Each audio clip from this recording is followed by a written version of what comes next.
घट घट में जो बोल रहा है सो सब रूप तुम्हारा। इतना साफ साफ निर्णय सुन फिर विवेक क्यों खोते, अंधविश्वासी बन करके जगत जहर क्यों बोते। जड़ चेतन तो वस्तु है, इनको कभी न जाना, और कैसे मिटे कल्पना तेरी जब खुद को नहीं पहचाना। कारण कार्य व्यवस्था को अच्छी तरह समझते, वे न कभी धोखा खाते, सदा ही सत्य परखते।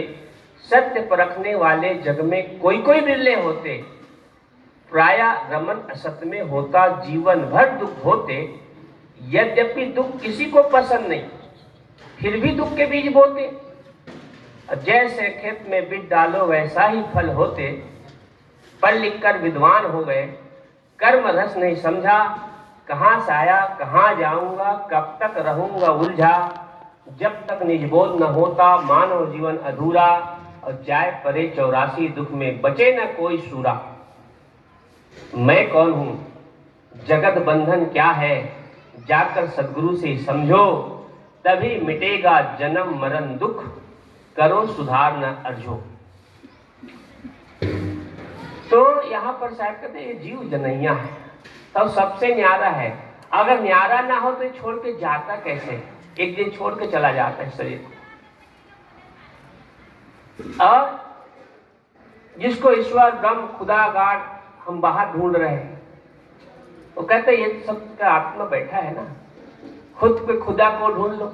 आदमी बाहर कहाँ ढूंढे, बाहर मिलेगा तो मिलने में सुख और बिछड़ने में दुख। फिर ऐसा सुख से क्या मतलब, ऐसा सुख कभी बिछड़े ना।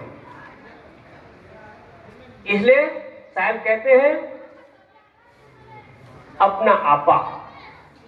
सतगुरु कबीर साहब का मुख्य सिद्धांत क्या है, जड़ चेतन का सिद्धांत है। जड़ और चेतन, जड़ का है 5 तत्वों का इस शरीर को जड़ कहा।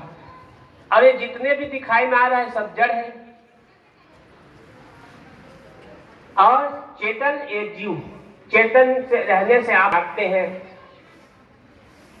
इस चैतन्यता को जानने के लिए, जीवन को में समझने के लिए ये सत्संग बड़ी आवश्यक है। सत्संग एक ऐसा जगह है जहां पर हमें अपने अच्छाई और बुराई का पहचान होता है।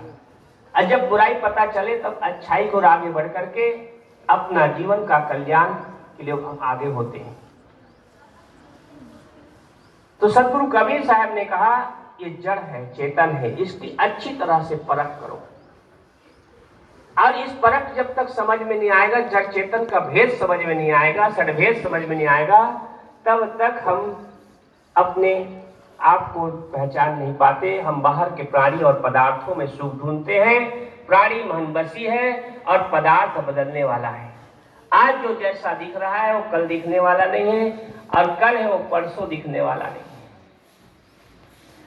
इसका सही बोध हो जाना ही अपने जीव का कल्याण है। कहने सुनने को तो बहुत है, लेकिन हमारे बीच में और संत लोग हैं, उनको भी समय देना है। तो मैं अपने वाणी को यहीं पे विराम देता हूँ, यही शुभ भावनाओं के साथ, शुभकामनाओं के साथ। साहे बंदगी, साहे बंदगी, साहे।